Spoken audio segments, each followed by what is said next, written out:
Well, the U.S. is deploying destroyers and thousands of Marines towards Venezuela as President Trump looks to crack down on cartels and the Maduro regime. They could reportedly reach the country's coast as soon as tomorrow. Here to discuss is Dissident Project speaker and an immigrant from Venezuela, Jorge Galicia, along with PragerU political commentator and Venezuelan political refugee, Franklin Camargo. So great to have you both on. I'm going to start with you, Jorge.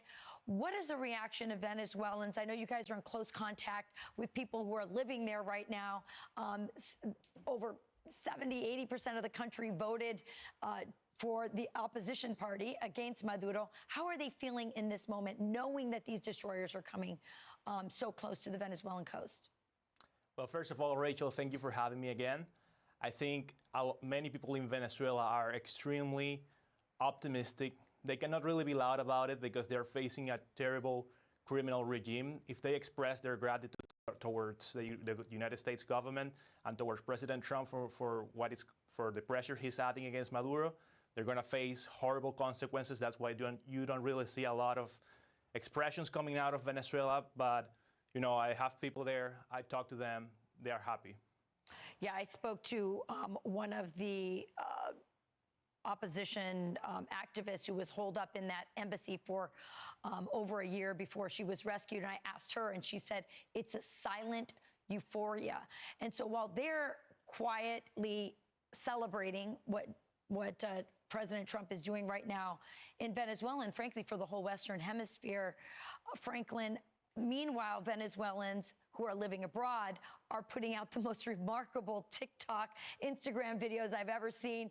You're seeing the destroyers coming into the ocean and the planes coming overhead, and YMCA playing, and just the euphoria from the dissident community who's abroad is so palpable, and thankful to the administration. Give us more context to that. Yes, the Venezuelan people recognizes that the Trump administration is probably one of the biggest allies that freedom fighters, Venezuelan freedom fighters, have had over the last 25 years. Is someone who has recognized that Maduro is not just a threat to South America, it's not just a threat to Venezuelans, but it's also a threat to the American people. And I think this is the most important thing to mention right now. When we talk about Nicolas Maduro, when we talk about the Venezuelan regime, we're not just talking about a government that we dislike or a dictatorship, a soft dictatorship. We're talking about a narco state, a government that produced over 25% of the entire cocaine that is produced in the entire world.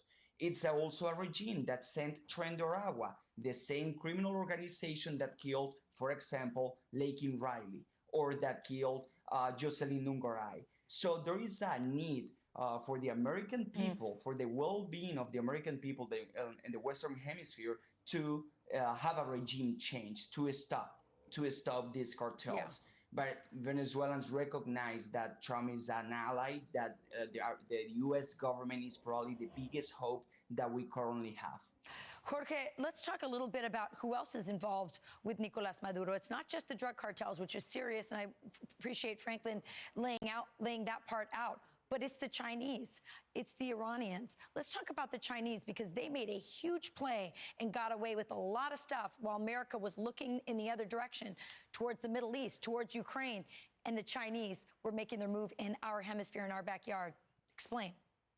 Yeah, definitely China is all involved in Venezuela. I remember when I was there, I once went to a military outpost, and I was embarrassed because I saw the Chinese flag waving in this military place, where, you know, in a military place in Venezuela, you should only see Venezuelan flags, and that's about it. I saw a Chinese flag, I saw a Cuban flag, an Iranian flag. That doesn't really make sense. So all of these countries are openly operating in Venezuela to harm American interests in the region. And it's such a good news that President Trump is finally taking notice and acting accordingly to stop this.